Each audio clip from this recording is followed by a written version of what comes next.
êtes sur TV5 Monde, soyez les bienvenus dans ce nouveau numéro de Kiosque. Ravi de vous retrouver. Au sommaire, ce dimanche, premier discours à l'ONU, Donald Trump détonne, 40 minutes de brutalité diplomatique.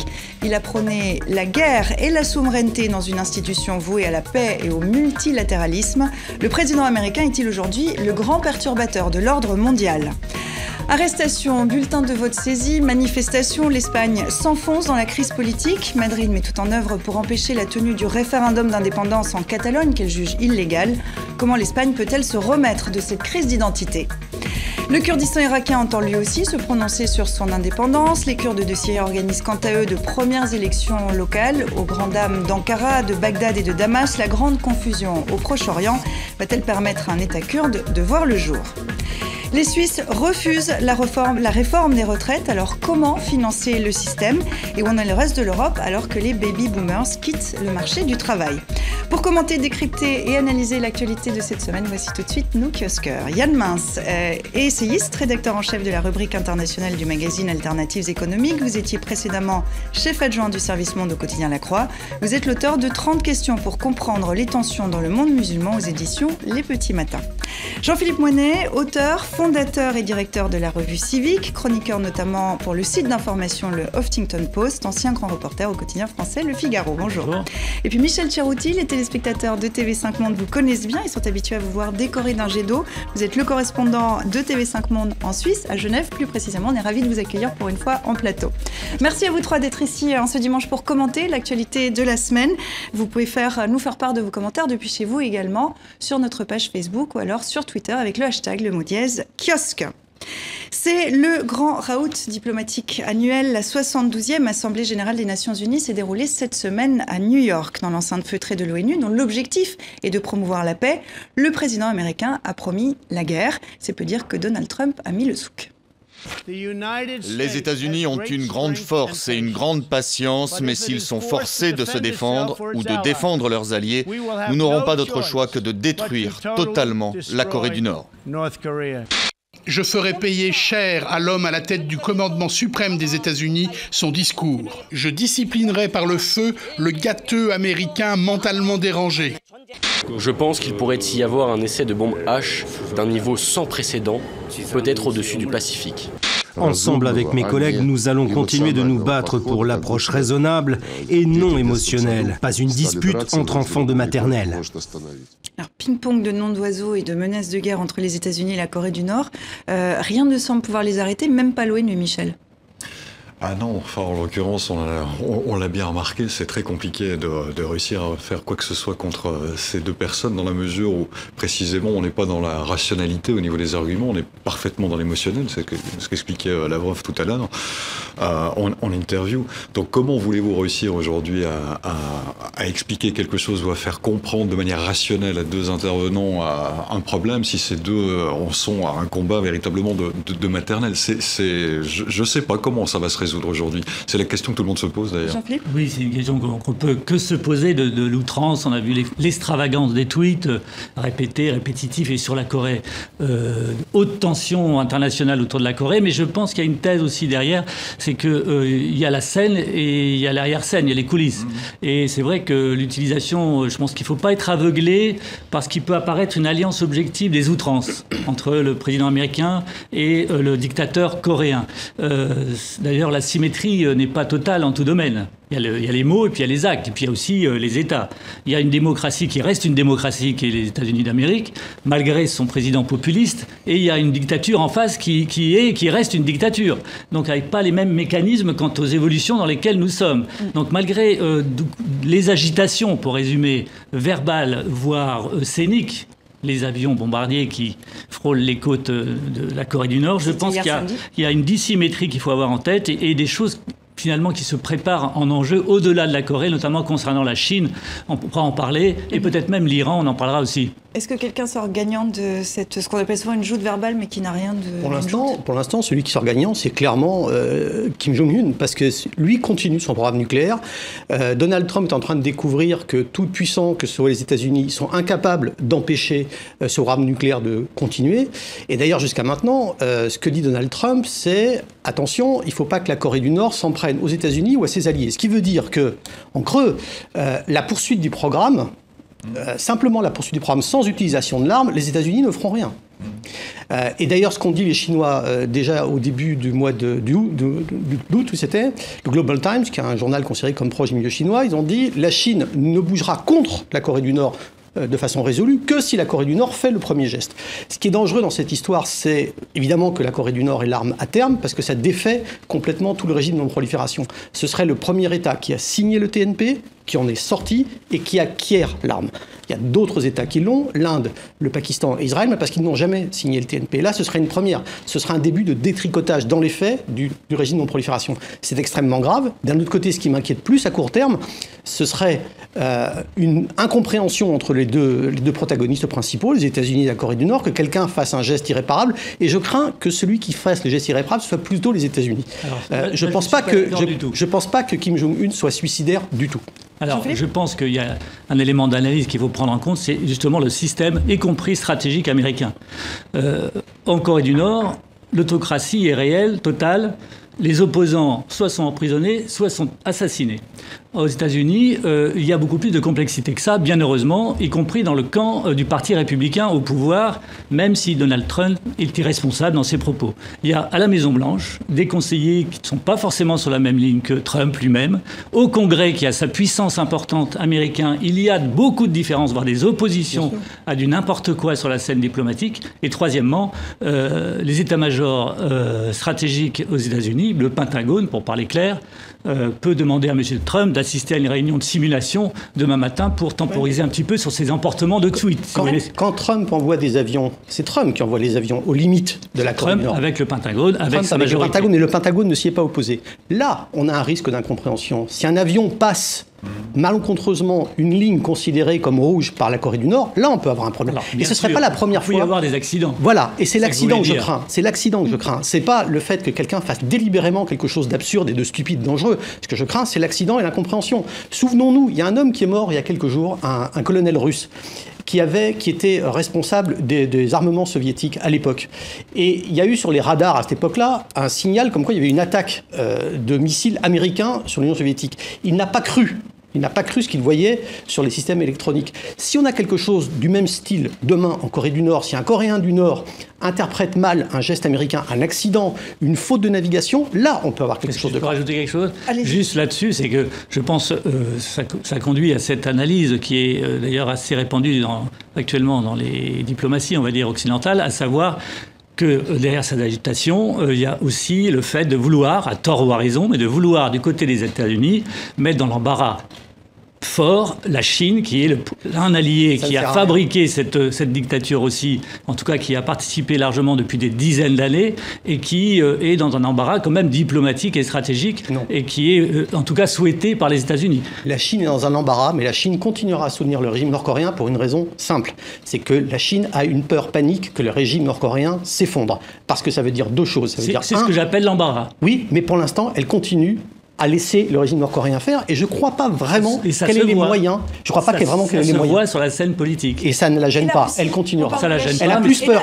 Elle a plus peur. La Chine et la Russie, puisque c'est Sergueï Lavrov qu'on entendait tout à l'heure. La Russie, visiblement, se contente, comme la Chine, de l'idée que peut-être un jour la Corée du Nord aura l'arme nucléaire. Elle s'en satisfait. Je ne dis pas qu'elle soit contente de ça, parce que ça met en danger tout un tas d'équilibres stratégiques dans la péninsule, mais c'est clair qu'aujourd'hui, ni la Russie, ni la Chine ne veulent intervenir contre la Corée du Nord, et je ne suis même pas sûr qu'elles le puissent. Et pourtant, on a l'impression qu'aujourd'hui, c'est la Russie et la Chine qui peuvent apparaître comme de possibles médiateurs. C'est l'espoir. Au Conseil de sécurité en particulier. Michel.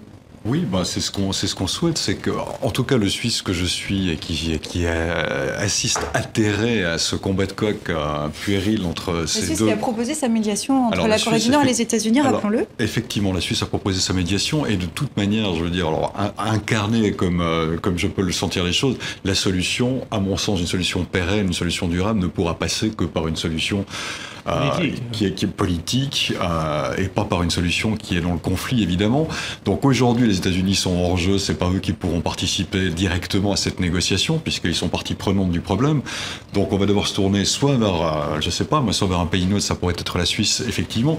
Mais et la France aussi. Alors la France aussi, pourquoi pas, mais de toute manière, quand bien même, je veux dire, ce serait la Suisse ou la France qui participerait activement à la négociation, à la résolution du conflit, ça ne pourra pas se faire sans ces deux acteurs principaux, vous le disiez parfaitement, que sont la Russie et que sont la Chine aujourd'hui, et ce seront véritablement eux qui devront peser de tout leur poids face à je suis d'accord avec Michel. Alors Yann, pour d'abord, tenter vous n'êtes pas d'accord. Non, je ne suis pas d'accord parce que la rationalité de Kim Jong-un, aussi délirante soit-elle, c'est la rationalité de l'histoire. Il a vu Saddam Hussein tomber, il a vu Kadhafi tomber, il analyse, à tort ou à raison, que ces gens-là sont tombés et ont été défaits par des interventions étrangères parce qu'ils n'avaient pas l'arme atomique. Pour lui, l'assurance vie de défense de son régime, c'est l'arme atomique. Et ni les Chinois, ni les Russes, surtout avec Trump aujourd'hui qui le menace comme là, ne vont pouvoir le convaincre qu'il faut qu'il renonce à son assurance vie. Oui, non, mais c'était pas ce que j'étais en train de dire. Je suis pas en train de dire qu'une solution négociée ou une médiation de la part des Russes ou des Chinois impliquerait nécessairement le refus ou l'arrêt de la production de l'armement nucléaire. C'est pas ça que je suis en train de dire en l'occurrence. Mais simplement,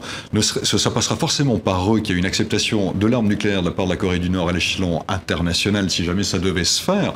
Mais à ce moment-là, il faudra faire redescendre le niveau des belligérants aujourd'hui et qui pourront. Alors la Chine et la Russie pourraient agir du côté des États-Unis. Je suis d'accord avec cette thèse complémentaire, c'est que ça peut passer, on revient au sujet de l'ONU, par la France au sens, et ça n'a pas échappé au président français Emmanuel Macron lors de son intervention 2 heures après celle de Trump à New York, c'est que la France joue la carte d'autant plus du multilatéralisme que Trump joue la carte de l'unilatéralisme et de l'America First. Lui, il répond Planet First, et sur le sujet, il l'a dit, de la Corée, il peut être parmi ceux qui, au Conseil de sécurité, où il est le seul depuis le Brexit, il faut le rappeler, à représenter l'Union européenne, n'en déplaise à certains, Emmanuel Macron représente au Conseil de sécurité l'Union européenne tout entière. Et donc il s'appuie.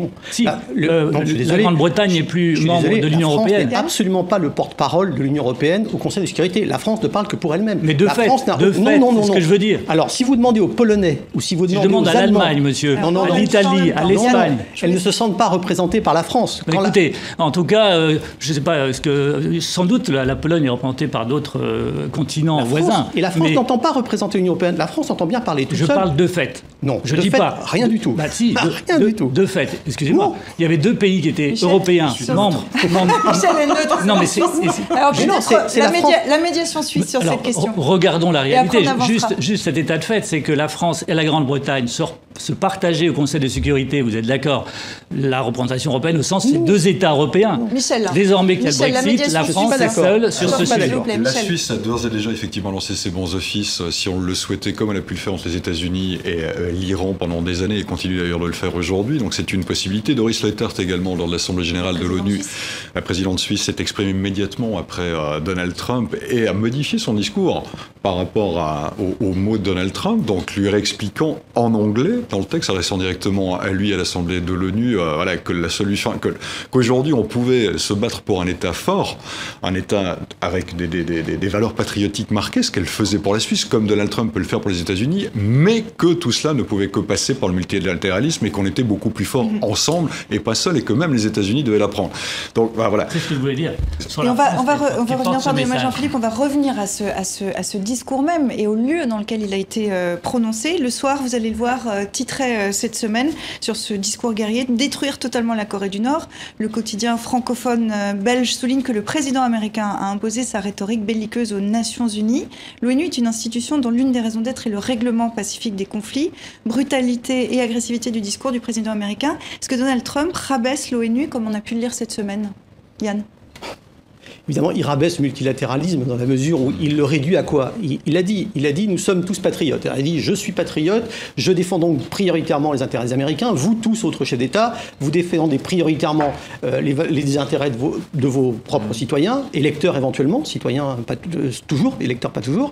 Et donc, tout ce que nous pouvons faire, c'est avoir des intérêts communs, et sur des intérêts communs, mais en termes de valeurs, rien du tout. Trump, les valeurs, ça l'intéresse pas. Très très peu. Ça intéresse les valeurs américaines pour les États-Unis, point. Et il a dit, par exemple, nous ne voulons pas imposer nos valeurs aux autres.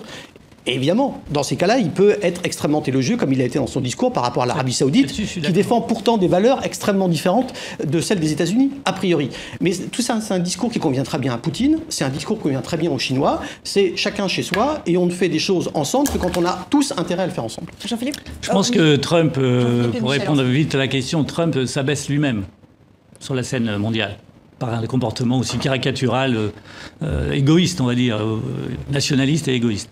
Et donc, qu'est-ce qui reste comme autre puissance au Conseil de sécurité ? Je pense que c'était une opportunité, et honnêtement, ça a rendu service à Emmanuel Macron de représenter le multilatéralisme sur la lutte contre le djihadisme, le combat qu'il a réaffirmé à New York, Emmanuel Macron, est multilatéral et multinational contre le djihadisme meurtrier.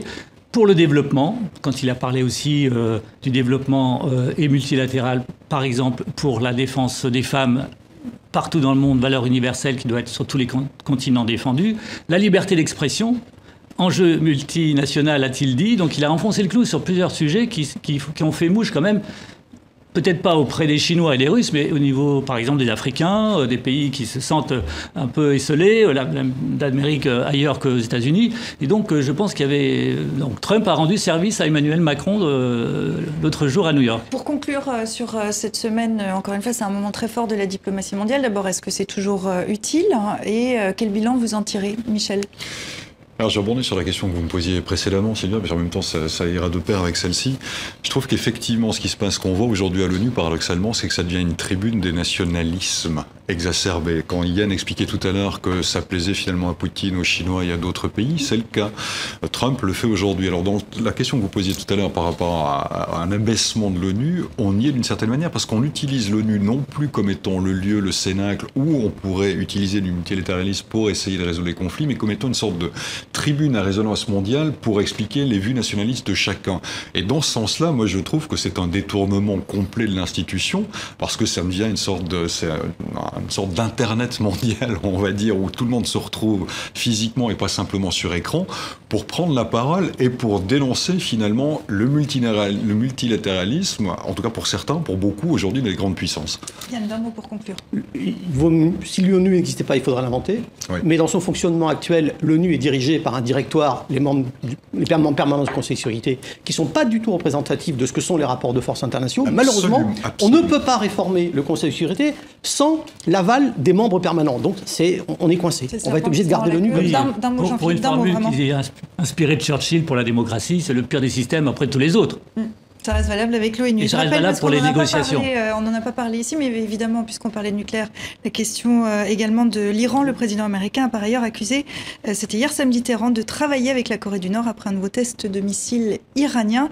Et c'était un test de missile, évidemment, certainement en réponse aussi au discours de Donald Trump à l'ONU. Là-dessus, on peut se demander s'il n'y a pas connivence entre l'Iran et la Corée pour attiser... Ça ferait l'objet d'un très bon thème également, peut-être la semaine prochaine. Je vous propose maintenant qu'on avance, parce que l'actualité est riche cette semaine.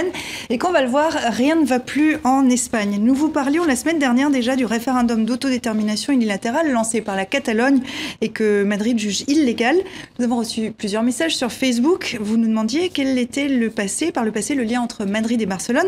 Alors avant d'en venir à l'actualité de la semaine qui est faite d'interpellations, de bulletins de vote saisis, de manifestations, voici quelques repères historiques pour mieux comprendre. Ici, à Barcelone, le peuple n'a pas douté un seul instant de l'issue de la bataille suprême qu'il livrait au roi. 1931, la République renverse la monarchie. Pour la première fois en 2 siècles, les Catalans retrouvent un peu d'autonomie et le droit de parler leur langue. Mais ce n'est qu'une parenthèse vite refermée par la victoire de Franco. 1977, l'Espagne renoue avec la démocratie et la Catalogne avec son identité. Les manifestants envahissent les rues de Barcelone pour dénoncer le centralisme espagnol. Nous sommes un pays colonisé culturellement, parce que quand un État devient oppresseur, devient un État absolu, alors détruit tout ce qu'il trouve. En 2006, ce grief est enfin entendu. La Catalogne obtient un statut d'autonomie. La Catalogne avance dans son autonomie sans que l'Espagne se brise. Et pourtant, 4 ans plus tard, les rues de Barcelone sont à nouveau noires de monde, car la région n'a obtenu ni la reconnaissance de la nation catalane, ni le droit de lever l'impôt. Désormais, les nationalistes ne parlent plus d'autonomie, mais d'indépendance. Lors d'une consultation populaire, 80% des votants approuvent cette idée, et même si seul un tiers des habitants se déplacent aux urnes ce jour-là, c'est bien un défi pour le gouvernement espagnol. L'an dernier, les Catalans élisent une majorité d'indépendantistes au Parlement régional. Ils promettent cette fois un véritable référendum. Madrid répond par la fermeté. Je n'ai pas manqué et ne manquerai jamais de détermination pour défendre l'unité de l'Espagne. Une unité aujourd'hui remise en question.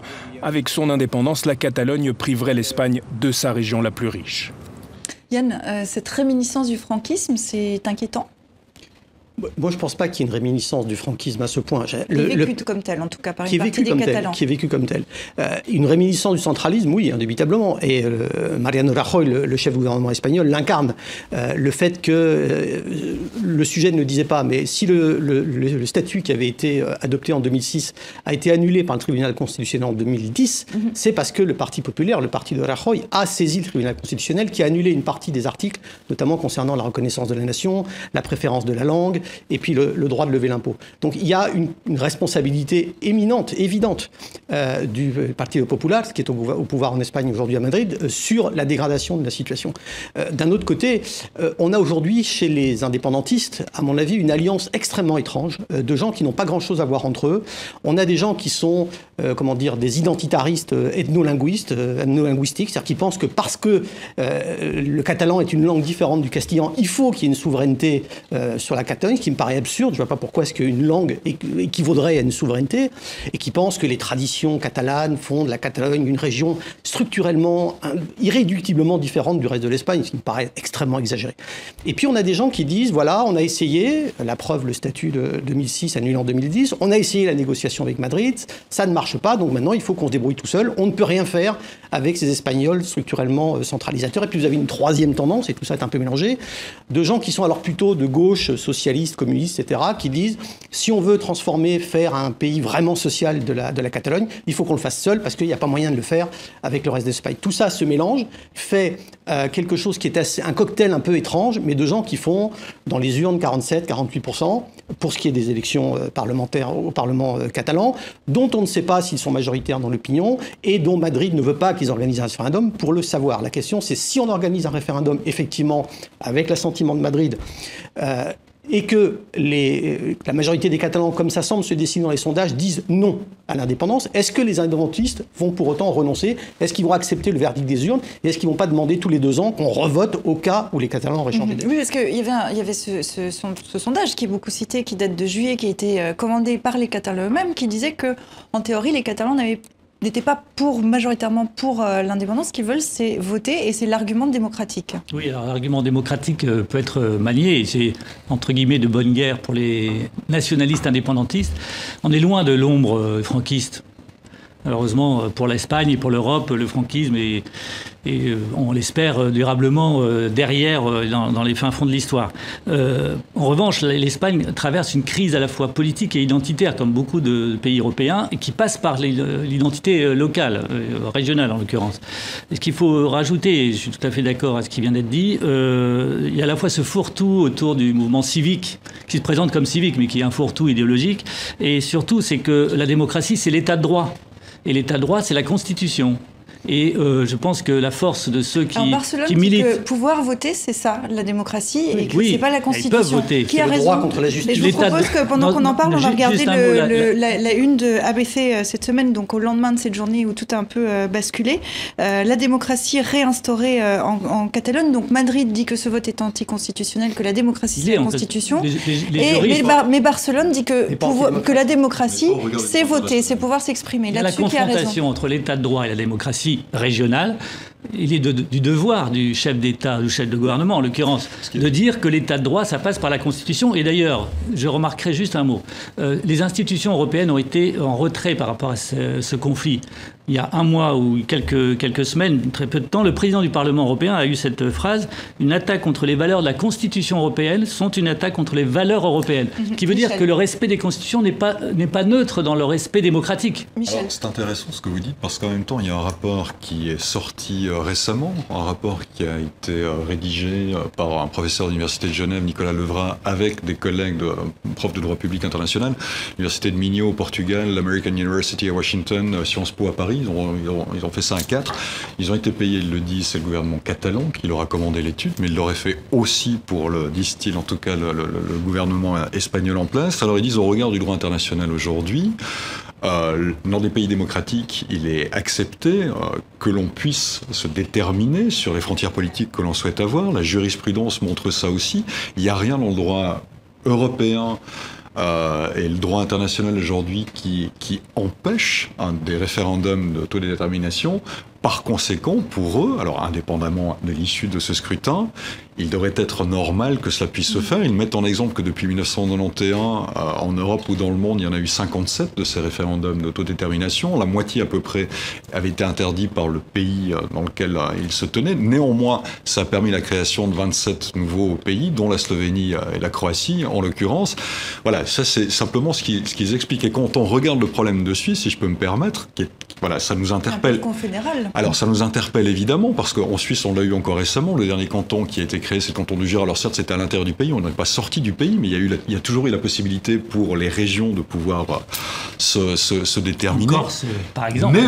Néanmoins, ça c'est l'argument, on va dire, légal. Néanmoins, j'ai envie de dire aujourd'hui, il y a une nécessité, on va dire, de solidarité entre les régions, et il y a un côté un peu choquant quand même de voir qu'on souhaite peut-être tirer la couverture à soi quelque part. Mais dites-moi que la Catalogne, c'est un enfant gâté, c'est une région riche et qui n'a pas envie de payer pour les autres. Est-ce que c'est pas aussi un petit peu... En tout cas, qu'on casse la cohésion nationale. Qu'on casse la cohésion nationale. En tout cas, c'est une des choses, on va dire, qui apparaissent aujourd'hui. Mais je terminerai là-dessus. Il y a une responsabilité évidemment des Catalans, mais comme le disait Yann tout à l'heure, effectivement, le fait d'avoir abrogé, que le Parti populaire ait souhaité revenir en arrière sur l'autonomie qui avait été accordée en 2006, à mon sens, quand je regarde ça, c'est une véritable faute politique, parce que ça ne peut qu'attiser, et encore une fois, on en revient à la discussion qu'on avait tout à l'heure sur le lieu, c'est un peu la même chose finalement, on va exacerber les clivages, on va rendre encore plus difficile la médiation. Or, la seule solution pour un pays comme celui-là, c'est de passer par une médiation. Là aussi. Alors justement, médiation, on n'y est pas encore, mais en tout cas, il y a ce qui peut apparaître comme une main tendue de Madrid. Dans une interview au Financial Times, le ministre espagnol de l'économie, Luis de Guindos, a indiqué que le gouvernement serait disposé à négocier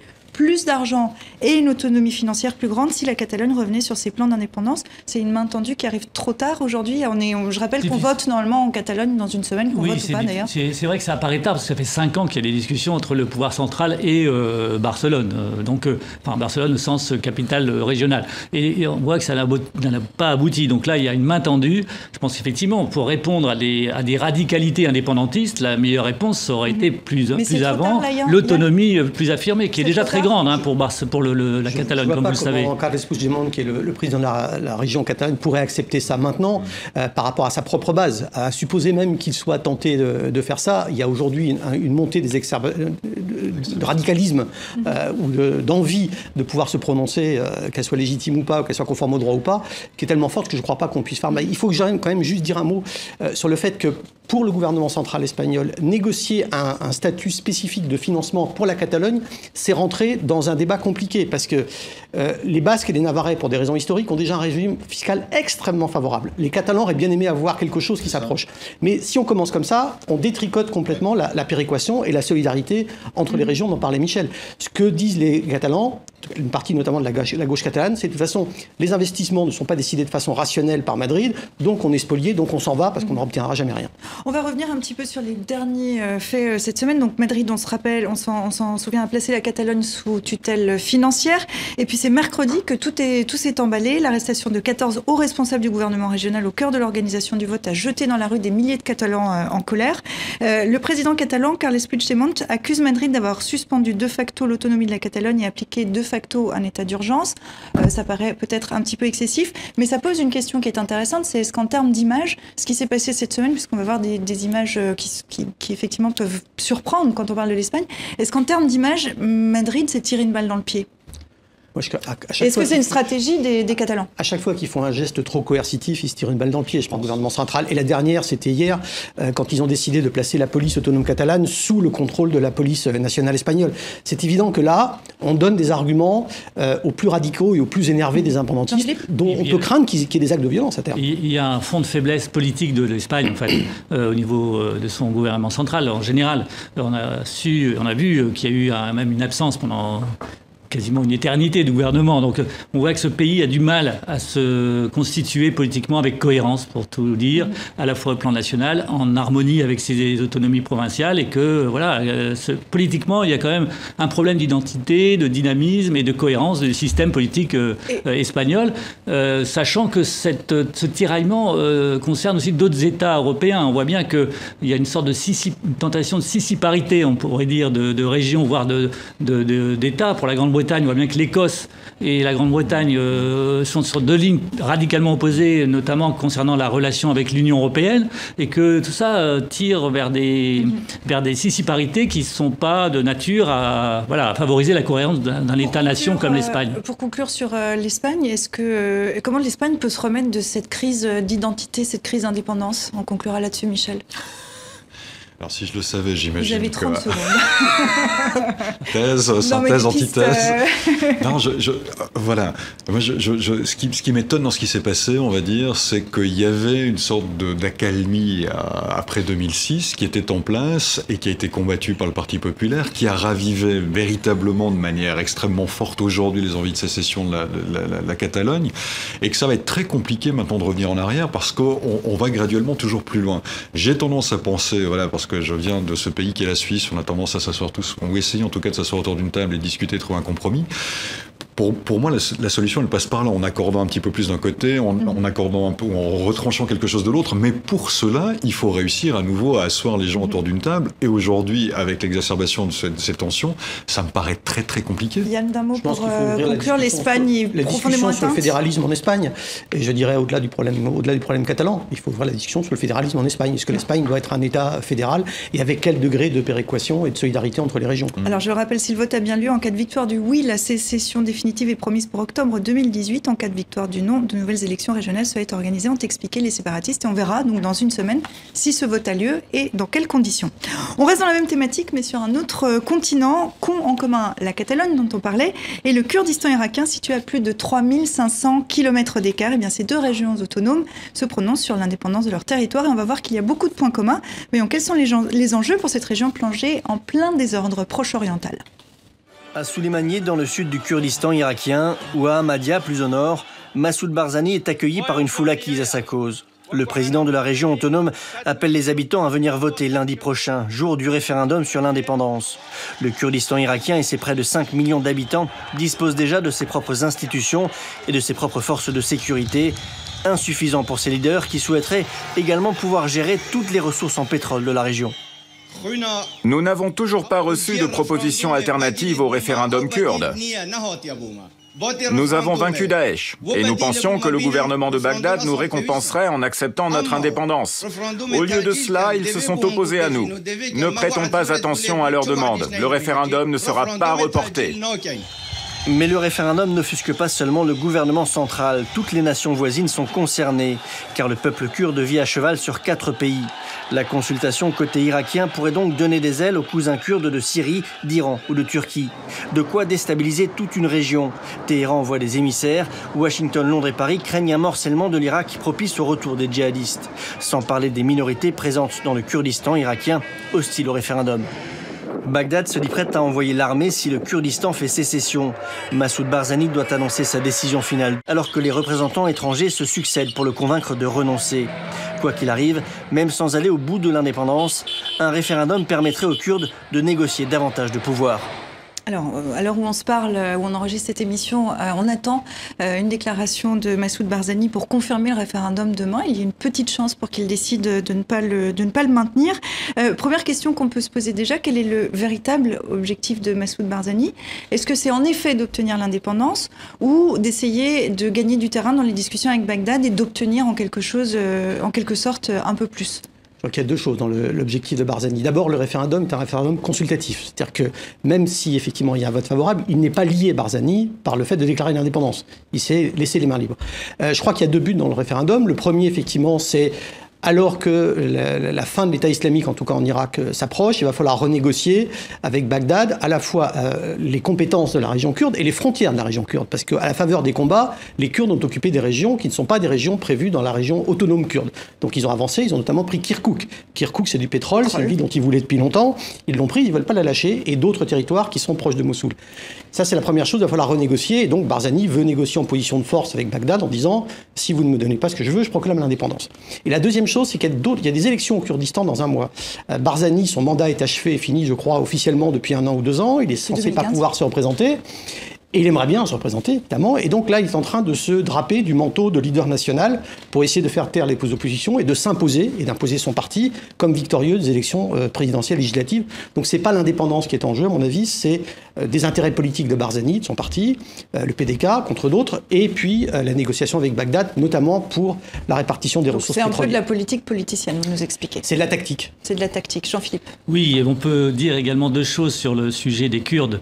D'abord qu'il serait ravi d'avoir le quart de la liberté des Catalans en termes d'expression de leur identité à la fois culturelle et politique. Deuxième chose aussi, c'est qu'ils se heurtent à 4 États qui n'ont rien à voir avec les États démocratiques européens. Quand je parle d'État et de pouvoir central, que sont le pouvoir à Bagdad, le pouvoir dictatorial, faut-il le rappeler, de Damas, le pouvoir de la Turquie d'Erdogan, dont on voit bien les dérives autoritaires et c'est un euphémisme, et aussi le grand allié de M. Bachar el-Assad, qui est l'Iran, qui n'a aucune envie de laisser quelconque autonomie démesurée aux Kurdes. Et même si, il faut le dire aussi, il faut leur rendre hommage quand même, ce sont des combattants et des combattantes, femmes, soldates, qui se sont allés sur le terrain pour la coalition, contre le groupe État islamique. Avec la coalition qu'il fallait, internationale, notamment occidentale, mais pas seulement, contre le djihadisme Daesh. Et donc ces gens-là sont à la fois héroïques sur certains points et totalement écrasés par les États-nations à des degrés divers. Et c'est vrai que l'Irak cherche des équilibres difficilement et de manière chaotique. Et le grand sujet de l'Irak, c'est aussi l'équilibre chiite-sunnite. Et c'est vrai que là-dedans, la priorité pour le pouvoir sunnite de l'Irak n'est pas de laisser une place démesurée, on va dire, aux Kurdes. Donc cet équilibre est en recherche, parce que les sunnites ont été quand même minorés dans l'obtention des pouvoirs de l'Irak après l'intervention américaine, ce qui a laissé à Daesh l'occasion d'instrumentaliser la représentation sunnite et d'utiliser à tort, mais d'utiliser auprès des populations locales. Donc on peut parler aussi de la Syrie, parce que là, il y a un enjeu stratégique avec la Russie aussi. Absolument. Michel. Oui, je crois que quand on fait la synthèse de ce que Jean-Philippe et Yann viennent de dire, c'est exactement ça. C'est-à-dire qu'on a vraiment l'impression qu'aujourd'hui, ce référendum consultatif, il est destiné à de la politique interne, c'est pour occuper le terrain. C'est à la politique externe aussi, c'est pour occuper le terrain par rapport aux pays qui sont là. Mais surtout, dans ce que disait Jean-Philippe, c'est si effectivement l'autonomie d'un État kurde devait véritablement exister, alors qu'il est entouré par l'hostilité de ses 4 voisins qui ne sont pas d'un pacifisme exacerbé, on ne peut pas le dire, c'est vraiment s'exposer à un retour de bâton qui pourrait être extrême. Et malgré tout le combat que l'on connaît, les capacités combattantes des Kurdes, je pense qu'il serait promis un avenir assez difficile en l'occurrence. Donc on voit mal, enfin moi je vois mal, on va dire, le sérieux ou l'aspect véritablement concret d'une autonomie à ce stade pour le Kurdistan. D'autant que sur le plan économique, ils sont totalement enclavés. Je veux dire, la principale ressource des Kurdes, c'est le pétrole. Le pétrole, il sort par un pipeline qui va vers la Turquie. Jusqu'à maintenant, la Turquie et le gouvernement autonome du Kurdistan irakien avaient de très bonnes relations. Pourquoi ? Parce que ce sont tous les deux des ennemis du PKK, qui est le parti turc qui domine en Turquie et en Syrie. Donc ils étaient jusque-là plutôt bons larrons. Mais depuis que cette histoire de référendum d'indépendance, Erdogan est très fâché. Il veut évidemment aucun État indépendant kurde. Donc si demain Barzani déclarait l'indépendance, je ne sais pas comment il ferait vivre économiquement son pays, parce qu'on lui couperait le robinet à pétrole. Alors il y a la question du pétrole, justement. C'est un enjeu, évidemment. Quelle place il prend dans le contexte de ce référendum ? C'est central dans la survie d'un État kurde indépendant. Donc, si effectivement ils veulent leur indépendance, il faut qu'ils trouvent un moyen d'exporter leur pétrole. Et je ne vois pas comment Erdogan accepterait, même s'il a besoin éventuellement d'exportation de pétrole, je ne vois pas comment il accepterait d'autoriser le gouvernement kurde irakien à exporter son pétrole en échange d'une indépendance. Une indépendance d'un Kurdistan aux portes de la Turquie, c'est le cauchemar absolu d'Erdogan. Alors imaginons, en faisant abstraction de toutes ces réticences, qu'elles soient internationales ou qu'elles soient régionales, est-ce que de réunir tous ces Kurdes qui sont, vous le rappeliez bien, Jean-Michel, à cheval sur 4 pays, est-ce qu'il y a là une logique en fait? Est-ce que les Kurdes, je reformule ma question, est-ce qu'un Kurde d'Iran a quelque chose en commun avec un Kurde de Syrie? Est-ce qu'il y a une unité en fait? Parce qu'il y a toujours cette image un peu fantasmée d'un Kurdistan autour du peuple kurde. C'est vrai qu'il ne faut pas amalgamer, les Kurdes peuvent se différencier eux-mêmes selon les zones géographiques. Mais est-ce que de les réunir dans un État, on imagine... Surtout, c'est ça, c'est en fonction de là où ils sont par rapport aux États respectifs. Et je pense qu'il faut différencier assez nettement la position des Kurdes en Irak et la position des Kurdes, par exemple, en Syrie. Je crois qu'il y a des élections locales qui vont permettre, dans une partie de la Syrie, le reste de la Syrie n'a pas beaucoup d'élections, mais enfin là, il y a apparemment des élections locales dans la partie, on va dire, kurde, et là, c'est un vrai problème. Et donc, c'est une question très aiguë, très sensible posée à Bachar el-Assad. Va-t-il lâcher du lest? On n'a pas vu ces dernières années M. Bachar el-Assad lâcher du lest à quoi que ce soit et plutôt à sortir les couteaux et les armes chimiques quand il fallait contre ses oppositions multiples. Donc je ne pense pas, il faut être réaliste, que les Kurdes aient un grand espoir d'autonomie quelconque dans l'univers syro-russe et iranien, parce que l'Iran est l'un des premiers alliés du dictateur syrien. Donc les Kurdes sont pris en étau en Syrie, me semble-t-il, mais peut-être que je me trompe et on peut avoir de bonnes surprises. D'abord, à la différence des Kurdes irakiens, les Kurdes syriens, officiellement, enfin les Kurdes syriens, il faut parler du PKK, ou PYD plutôt, qui est le parti local, qui est la branche locale du PKK turc. Ils ne veulent pas l'indépendance. Eux, ce qu'ils disent, c'est on veut un État fédéral à terme en Syrie. Ils veulent respirer. Et moi, je ne vois pas très bien comment Bachar el-Assad accepterait un État fédéral, alors que jusque-là, le régime Assad était un régime extrêmement centralisateur, qui a opprimé les Kurdes très longtemps, jusqu'au début de la révolte en 2011, où là, pour diviser l'opposition, il a globalement passé un accord tacite avec les Kurdes, il a retiré ses troupes d'une partie du Kurdistan, les Kurdes en étaient assez satisfaits, du coup ils ne sont pas rentrés dans l'opposition à Bachar el-Assad, laissant plutôt d'autres faire l'opposition. Donc Bachar el-Assad, il avait jusque-là un accord tacite avec les Kurdes. Le problème, c'est que les Kurdes aujourd'hui essaient de manger à tous les râteliers. Ils sont avec les Américains contre l'État islamique, ils sont avec les Russes un peu en essayant de jouer les Russes contre Bachar. Je ne suis pas sûr que cette stratégie très compliquée va les emmener très loin. Et les Turcs, évidemment, ont fait rentrer leur armée en Turquie pour pouvoir éviter d'avoir un Kurdistan contigu tout le long de leurs frontières. On va regarder la une de Hurriyet Daily News, c'est la version anglophone du quotidien turc Hurriyet, qui rappelle que le Kurdistan irakien n'appartient pas qu'aux Kurdes. Ces derniers ont profité de l'affrontement contre le groupe État islamique qu'on évoquait tout à l'heure pour s'emparer de zones qui sont contestées, peuplées d'autres minorités encore, des Arabes, des Turkmènes, des Yézidis, auxquels on ne demande pas leur avis. Est-ce que là aussi, les Turcs peuvent potentiellement mettre le feu à une poudrière ? C'est sûr que la Turquie est très intéressée par ce qui se passe aujourd'hui dans le nord de l'Irak et au Kurdistan, ce qui se passe à Mossoul, parce que pour les Turcs, Mossoul, qui est une ville du coup arabe sunnite majoritairement, les Turcs considèrent que ça devrait faire partie de que ça leur a été arraché après la fin de l'Empire ottoman de façon parfaitement illégitime par les Britanniques, et ils voudraient bien effectivement avoir une présence du côté du nord de l'Irak, et notamment en s'appuyant sur les minorités turkmènes dont ils sont censés les protecteurs. Jean-Philippe ? Je ne pense pas que les Kurdes puissent mettre le feu à la poudrière. Malheureusement, les Kurdes sont des minorités, parmi les minorités d'ailleurs, parmi d'autres, opprimées sévèrement, violemment.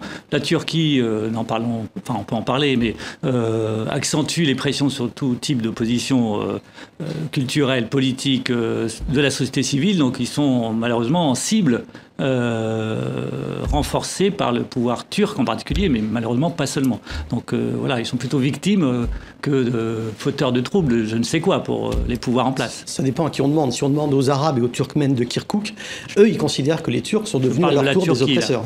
Là. Non, mais moi je parlais de l'Irak. Et effectivement, dans les zones qu'ils occupent, comme vous disiez, qui sont des zones qui sont à Kirkouk ou à l'est de Mossoul, qui sont des zones dans lesquelles il y a beaucoup d'Arabes sunnites et de Turkmènes, là, effectivement, les Kurdes sont devenus des oppresseurs d'autres minorités. C'est malheureusement un phénomène qu'on a déjà vu. Il faut y veiller en Irak, mais c'est vrai que globalement, on ne peut pas dire que les Kurdes soient les fauteurs de troubles de l'ensemble du Moyen-Orient. Il ne faut pas exagérer non plus. J'en appelle à votre sens de la synthèse. Donc cette question du Kurdistan, c'est en fait insoluble. Écoutez, là, encore une fois, vous m'en demandez beaucoup. C'est pas après le problème catalan, le problème kurde. J'aimerais bien avoir les réponses, Sylvia, mais je doute de les avoir. On attend la Suisse. Mais je crois que la meilleure synthèse, en l'occurrence, enfin, je ne vais pas faire mon flagorneur ou prendre la tangente, mais quand on écoute Yann et quand on écoute Jean-Philippe, en l'occurrence, qui nous ont expliqué la situation et qui ont été relativement en détail dans la complexité et la problématique de ce qui se passe sur place, ouais, on se rend bien compte que ça a l'air effectivement formidablement compliqué parce que justement les Kurdes ne sont pas du tout, mais alors pas du tout maîtres de leur destin. C'est bien ça. Aujourd'hui, si vous décidez de devenir indépendant et vous, par un référendum, mais voilà, vous dites voilà, maintenant je crée un pays, je suis indépendant, vous avez les moyens de le faire vivre, de vous faire respecter par vos voisins. Pourquoi pas? Mais c'est pas du tout le cas. Économiquement, on sent bien qu'ils sont enclavés et qu'ils n'auront pas de moyens de subsistance de manière autonome. Militairement, ça va être la même chose. Politiquement, n'en parlons pas. Et politiquement, la situation est difficile. Donc aujourd'hui, je vois mal comment le Kurdistan pourrait être autonome. Et nous verrons donc demain si ce référendum a lieu ou pas, s'il se tient ou pas. S'il y a un pays où voter n'est pas un problème, hein, Michel, je me tourne vers vous, c'est bien la Suisse, comme souvent journée de votation ce dimanche, avec deux objets, la sécurité alimentaire et, on va s'y intéresser, la réforme des retraites. Pourquoi faut-il réformer les retraites ? Le problème est financier. Si l'on ne fait rien, le déficit de l'AVS atteindra 7 milliards en 2030. Les caisses de pension se retrouveront aussi dans une situation difficile. On sait déjà que les effets de cette réforme sont limités dans le temps. Les caisses seront à nouveau vides en 2030. Alors qu'est-ce que c'est l'AVS ? Demandait Yann, bonne question. C'est l'assurance vieillesse et solidarité. En gros, c'est le système des retraites. C'est l'acronyme. Retraite publique, en fait. Publique, voilà, c'est l'acronyme pour les retraites publiques. Alors cette réforme qui a été longuement débattue avant qu'on en vote aujourd'hui a un peu divisé, y compris au sein des partis politiques. Les deux camps étaient annoncés au coude à coude. Finalement, c'est le non qui l'emporte. Pourquoi ? Alors c'était une votation qui était extraordinairement complexe, on va dire ça comme ça. Elle a été proposée par le Conseil fédéral Berset, socialiste, il proposait... Donc il y a un ministre suisse ? Voilà, alors en Suisse on a un Conseil fédéral avec 7 conseils fédéraux, 7 super ministres, à eux 7 qui dirigent le pays, c'est l'exécutif, il n'y a pas un président. Alors il y a un président d'honneur, en l'occurrence c'est Doris Lettert, on en parlait tout à l'heure, mais on n'a pas plus de pouvoir que les 6 autres. Alors lui qui est en charge de l'intérieur, donc est responsable de la santé et voilà, de ce qui y a trait, donc à lui de proposer une réforme de ce système des retraites parce qu'on se rend bien compte qu'il n'y aura plus suffisamment d'argent à moyen terme pour financer ces retraites. Donc il est arrivé avec un paquet, mais un paquet qui était très très complexe. Voilà. Alors pour vous la faire très rapidement, aujourd'hui les Suisses devaient voter sur l'augmentation de l'âge de la retraite pour les femmes de 64 à 65, l'augmentation de 0,3 points de TVA, la baisse d'une certaine partie, on va dire, de la rente des retraites également. Donc c'était tout ça. En fait, il fallait réunir un consensus autour de tous ces points-là. Voilà. Et voter oui, c'était voter oui à tout ça ou voter non à tout ça. Alors aujourd'hui, ils se sont retrouvés aujourd'hui dans ce vote avec des intérêts disparates où il semblerait qu'un certain nombre de femmes qui auraient peut-être accepté la hausse de la TVA ou baissé leur retraite, mais ne voulaient pas avoir leur retraite augmentée, ont voté non. La droite populiste de l'UDC et la droite libérale du Parti libéral radical s'étaient affichées contre cette réforme dès le départ, réforme qui était soutenue par les socialistes et puis... donc politique, on va dire, habituelle. Voilà, effectivement. Voilà. Donc c'est non. Donc c'est non. Qui va financer alors ?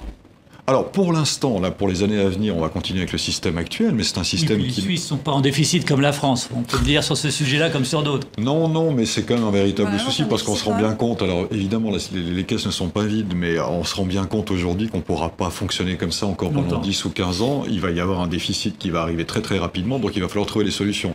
Or, les solutions qui étaient proposées aujourd'hui étaient des solutions qui étaient complexes, mais qui auraient pu fonctionner, qui étaient des solutions, on va dire, raisonnables, mais qui, pour les questions politiques ou d'intérêt personnel, ou de chacun, finalement, finalement ont été refusées, ou simplement de complexité, de compréhension, c'est possible aussi. Il va néanmoins falloir trouver une solution. Aujourd'hui, la balle est plutôt dans le camp de ceux qui ont dit non, c'est-à-dire la droite libérale, la droite populiste. Donc ça va être à eux de revenir avec des propositions qui vont permettre de transformer le système des réformes et de le rendre pérenne ou plus adapté aux difficultés financières qu'on connaît aujourd'hui. Et vous êtes intervenu parce qu'évidemment c'est une question qui concerne, là on en parle, c'est la Suisse, c'est l'actualité aujourd'hui, mais c'est une actualité qui concerne tous les pays, ça concerne la France aussi. Tous les pays européens en particulier, dont la démographie d'ailleurs heureusement permet une espérance de vie plus forte que dans le passé. Mais ce qui m'intéresse moi c'est le processus démocratique. Je trouve la Suisse a une grande tradition de démocratie directe et participative, mais je trouve ça très bien et ça peut inspirer un petit peu les démocraties voisines que rentre dans le logiciel de la consultation des sujets économiques et sociaux considérés comme hyper complexes, qui fait que les politiques se les gardent pour eux, entre experts, des syndicats pareil en France d'ailleurs, avec les petits groupes des experts syndicats, avec des positions idéologiques qui ne sont pas masquées, mais enfin on voit bien qu'il y a des clivages qui s'opèrent.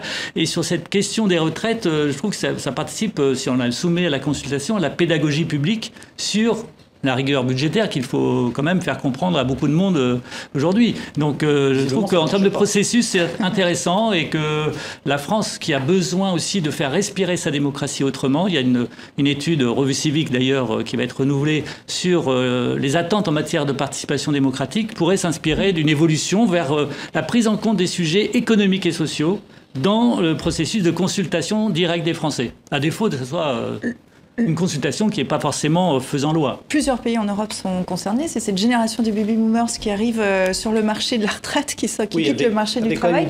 C'est un enjeu colossal quand même pour l'Europe. Avec une différence de taux de fécondité relativement importante sont les pays. Si on prend la France et si on prend l'Allemagne, par exemple, pour prendre deux pays proches et deux pays puissants économiquement, on n'est pas du tout dans une situation comparable. L'Allemagne a un taux de fécondité extrêmement faible. Elle va probablement être obligée de compter, sans le dire, sur l'immigration. En France, on est dans une situation... Elle le dit plus ou moins. Merkel ne se gâche pas sur le sujet de l'immigration, contrairement à... En France, on est dans des situations assez différentes. Mais par ailleurs, par rapport à la question de la votation et des référendums sur les questions économiques, moi je trouve que la conclusion du vote non, c'est plutôt qu'effectivement, on a une accumulation de corporatisme qui fait que sur une question complexe comme ça, c'est le non qui l'emporte, c'est-à-dire le statu quo. On ne veut pas bouger parce que tout le monde défend ses petits intérêts. L'avantage de la démocratie représentative et pas directe, c'est qu'effectivement, les gens qui votent les lois ne sont pas forcément intéressés personnellement, directement au résultat. Donc ils peuvent avoir parfois un peu plus de distance. Moi, je suis un peu toujours réticent sur le référendum parce qu'on ne sait jamais à quoi répondent les gens. Là, visiblement, chacun a répondu pour sa chapelle et pas pour l'intérêt national. C'est un tout petit peu plus complexe, je pense. En l'occurrence, c'est un mauvais exemple que ce vote-là pour prendre position, parce que je pense qu'il ne faut pas, pour prendre l'expression, jeter le bébé avec l'eau du bain. La difficulté sur un vote comme celui-ci, aujourd'hui, c'est que même dans l'élaboration du projet de loi, il y a eu, à mon sens, des erreurs qui ont été commises. C'est-à-dire qu'on n'a pas du tout inclus les partis de droite, notamment le PLR, dans cette proposition. Il y a eu un marchandage, des compromis qui ont dû être faits avec la gauche. Tout à l'heure, quand on parlait de ce vote, je ne vous ai même pas dit qu'il y avait la droite, effectivement, libérale et populiste qui étaient contre, mais il y avait aussi les syndicats qui étaient contre. Donc c'est vous dire combien les extrêmes étaient opposés à ça.